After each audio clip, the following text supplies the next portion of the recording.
Welcome to Navigating the VA Claims Process with your host, the Tired Grunt. I'm a 20-year Marine, retired, and I filed my first claim back in 2007. Much to my surprise, it was denied, and it was denied because I didn't understand the process. So, after watching about 300 hours of VA claims-related videos on YouTube, I finally got it. There are tips and tricks and requirements you need to be aware of in order to file a successful claim. I went from 10% disabled in 2021 to 90% as of today, and honestly, I'll probably be 100% by the end of 2024. Stick around to understand what I learned about the process. At the end, I'll share with you where you can get additional material to increase your chances of filing a successful claim. Before we start down the path of understanding the process, let's briefly hit on why the process ain't easy. The first thing is that it is confusing. There's multiple claim types: original, supplemental, presumptive, and so on. There's also a myriad of terms you need to understand: CMP, CFR, fully developed, nexus. There's a lot of confusing documentation. The VA has roughly 15 to 20 different forms, and how do you figure out which ones you need to use to build your case? And then lastly, there's different levels of review. If your claim gets denied, which level or which path do you pursue to get that compensation? Now, in addition to a confusing process, the VA is also overwhelmed. There's over 1 million pending claims, and of that million, you've got 300,000 that are backlogged or that have been in flight for over 125 days. So you add a confusing process to the VA being overwhelmed, and you get a very dismal approval rate. So right now, the VA denies about 30% of total claims each year, and they also deny 75% of original claims. So just think about that. 3 out of 4 veterans filing their first claim are getting denied. So how do I make sure that you're going to learn enough to move forward with filing a successful claim? We're going to start with understanding the different types of claims you can submit. For example, a supplemental claim is different from an original claim, and while some of the forms are similar, others are unique. We're also going to then leverage my rudimentary PowerPoint skills. We'll talk about some walk through the claims process. We'll talk about some of the basic VA forms you need, and then I'll also share some additional resources to help you submit a winning claim. So let's go ahead and start with the types of claims. There are 6 types of claims, and we're going to cover these at a high level. The first is known as an original claim, and this is the first claim you file for a service-connected disability. The second type of claim is known as an increased claim, and this is where you submit a claim for increased compensation for a service-connected disability that's gotten worse. So maybe your service-connected headaches have gone from being migraines to prostrating over the past 18 months, meaning that you need to go lie in a dark room for an hour in complete silence. And so because the condition is increased, you are entitled to an increase in compensation. The next claim is presumptive, and this is where the VA automatically presumes that certain disabilities were caused by military service. So for example, a lot of Vietnam vets who were exposed to Agent Orange may have related cancers that fall under a presumptive claim.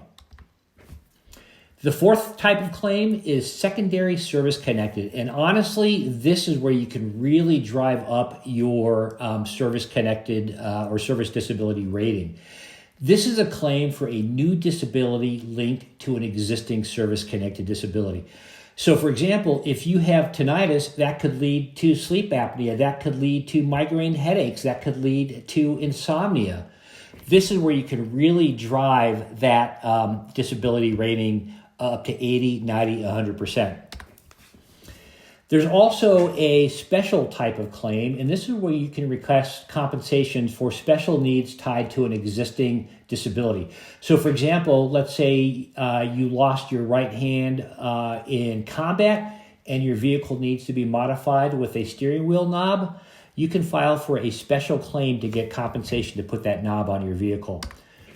And then lastly, we'll talk about a supplemental claim. And this is a claim that provides new evidence to support a previously denied disability claim. So let's say, for example, your lower back claim was denied, but now your doctor has current x-rays and he's written a nexus letter. You can file a supplemental claim to get compensation for that lower back pain. Now that you know about the 6 different types of VA claims, let's walk through the process at a high level, and for God's sakes, don't make fun of my PowerPoint skills. Before I dive into this, though, I want to let you know the devil is in the details for the process. And again, the additional resources I share at the end are going to give you that clarity you need. So if you believe your current disability or condition is caused by your military service, the first thing you're going to do is file a claim. And we'll talk later about which forms you need to kick off the claims process, but you can file the form either online through the VA website, or you can print out a hard copy and send it in. Clearly, the online system is the fastest way to go. Once you've done that, you have to wait for a VA decision. But while you're waiting, the VA may reach out and say, hey, we need you to take a C&P exam. We need additional information. We need to obtain some medical records. So whatever they ask you to submit or agree to, you need to do it to keep the process moving. Once you've done that, the VA will issue a decision, and hopefully your claim will be approved and that service connection will be granted. More likely than not, and not to burst your bubble by any chance, but you're going to get that initial claim denied. Once that claim is denied, you can request a decision review. And there's a couple of different ways to do this that we'll talk about later on in the video. Once you've submitted that form for the decision review, now again, you're waiting for the VA. And again, they may ask you for more material, additional information, medical records, or to submit to a C&P exam.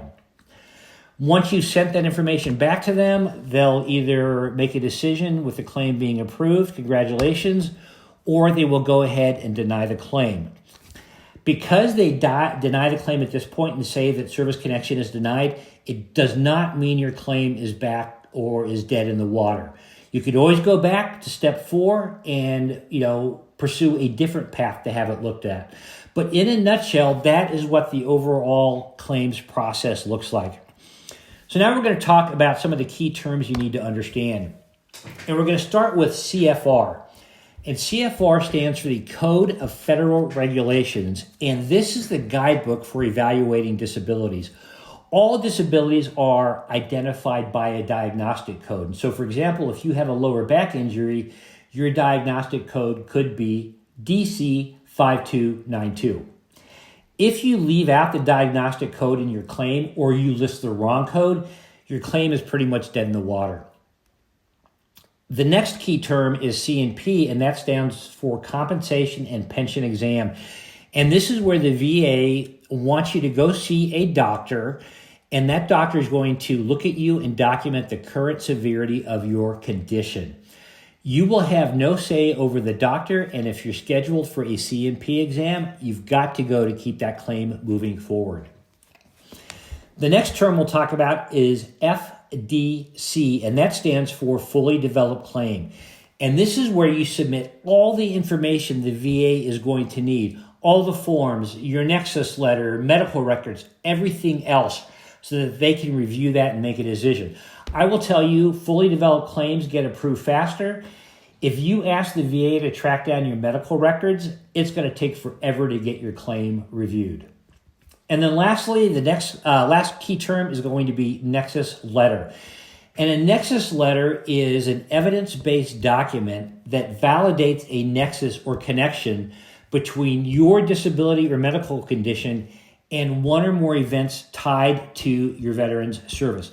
So for example, if you have a lower back injury and you had maybe a rappelling accident in the military, that nexus letter will show the connection between your lower back and your rappelling accident.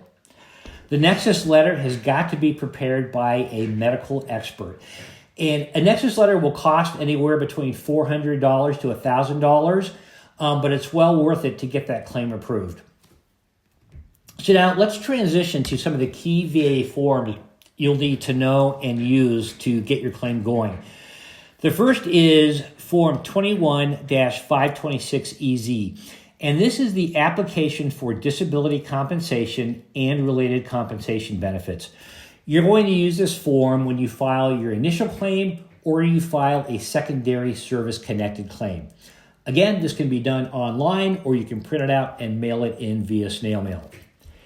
In addition to this form, it's also a good idea to submit Form 21-4138. This is known as the Statement in Support of Claim, or also known as the Personal Statement. This is a written narrative that details the facts and circumstances of your disability condition. It's typically 3 to 5 paragraphs, and I learned 2 things about this. First of all, it is very important to include this when you submit your initial claim. And the second is that there is a certain flow to the paragraphs that needs to be followed in order to help your claim be successful. So this form is key to success. And then the other form to submit when you're filing, the initial claim is the 21-10210. And this is a lay witness statement, also known as the buddy letter. This is a formal statement submitted by a person who has firsthand observations of the condition that you're filing for. This could be a buddy from your old unit. It could be your spouse. It could be your, grown child. But it's also referred to as lay evidence because it's a third party stating that they're observing your disabilities and the impact it's having on your life. So I would definitely submit all 3 of these forms when you submit your initial package. Now, there's also a form 20-0995, and this is the decision review request for a supplemental claim. So let's say you submit your claim for the lower back and the VA says it's denied. You can submit this with new evidence to support your claim. And new evidence is anything that was not submitted before. So maybe it's current medical records. Maybe it's a current nexus letter. But this will have them look at that new evidence to reevaluate your decision. There's also VA Form 10-182. So if you've exhausted other means, maybe the initial claim was denied and the supplemental claim was denied, you can always submit 10-182. And this says that you want your issue to be decided by a veterans law judge. So this is about escalating as high as you can go. So those are some of the key VA forms you need to be aware of. So let's talk about those additional resources that I've been dangling in front of you for the past 10 to 12 minutes. As I mentioned earlier, 70% of initial claims are denied. 3 out of 4 are denied, and it's because filling out the initial claim isn't sufficient to get your claim approved. So to help increase your chances of success, I've created digital guides to help you through the process.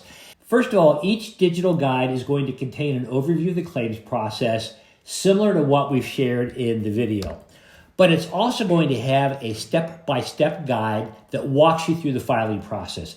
And it's going to be specific to the type of claim that you're filing. So it's not generic, it's very specific.